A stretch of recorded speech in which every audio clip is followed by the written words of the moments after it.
जी जिनेंद्र दोस्तों, लेशिया को समझने के लिए जैन आगम में जामुन के पेड़ का एक दृष्टांत बहुत अच्छे तरीके से समझाया है। आज हम वो जानेंगे। क्या होता है कि 6 मित्र यात्रा करते हुए एक बगीचे में पहुंचते हैं। वहां उन्हें फलों से लदा हुआ एक पेड़ दिखता है।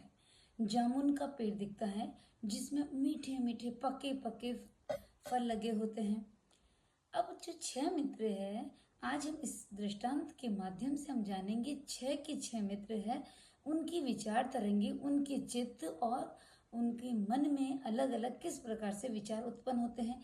सभी को फल खाने की इच्छा है, लेकिन उनकी विचार जानते हैं। जो पहला मित्र है वो कृष्ण लेशा वाला है, तो उसका कहना होता है कि इस पेड़ को हम गिरा देते हैं, पूरे ही पेड़ को कट करके गिरा देते हैं, तो हम आराम से अपनी भूख मिटाने के लिए मीठे मीठे जामुन के फल खा पाएंगे। तभी दूसरा मित्र बोलता है, जिसके विचार नील लेशिया की भांति होते हैं।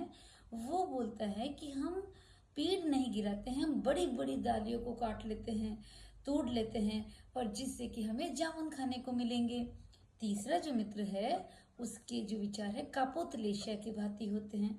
वह बोलता है, अरे मित्र, पूरी पूरी डालियां काटने की कहाँ जरूरत है, हमें तो फल के गुच्छों से मतलब है, तो हम उन डालियों को कट करते हैं जिनमें मीठे मीठे जामुन के फल लगे हुए होते हैं।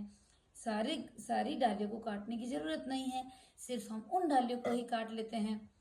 चौथे नंबर पे जो मित्र है वो बोला, क्योंकि वो तेजो लेशिया के, उसके विचार तेजो लेशिया की भांति होते हैं, तो वो बोलता है, वो सरल स्वभावी है, तो वो बोलता है कि शाखाओं को तोड़ना कदापि उचित नहीं है, बिल्कुल उचित नहीं है। हम तो फल के गुच्छों को ही तोड़ लेते हैं, क्योंकि हमें तो फल खाने से मतलब है, वही हमारे लिए पर्याप्त होगा। पांचवा मित्र होता है, उसके विचार पद्म लेशिया की भांति होते हैं, तो वो मधुर शब्दों में बोलता है, क्योंकि वो संयमी होता है, उसके विचार योगी की तरह होते हैं। वो बोलता है, हमें पूरे पूरे गुच्छे तोड़ने की जरूरत नहीं है, हम इनको पेड़ को ही हम झकझोर देते हैं, हिला देते हैं, तो जो फल नीचे गिर जाएंगे, तो हम उन पके पके फल को खा लेंगे। तो इससे डालिया को भी काटने की जरूरत नहीं पड़ेगी, गुच्छों को भी काटने की जरूरत नहीं पड़ेगी।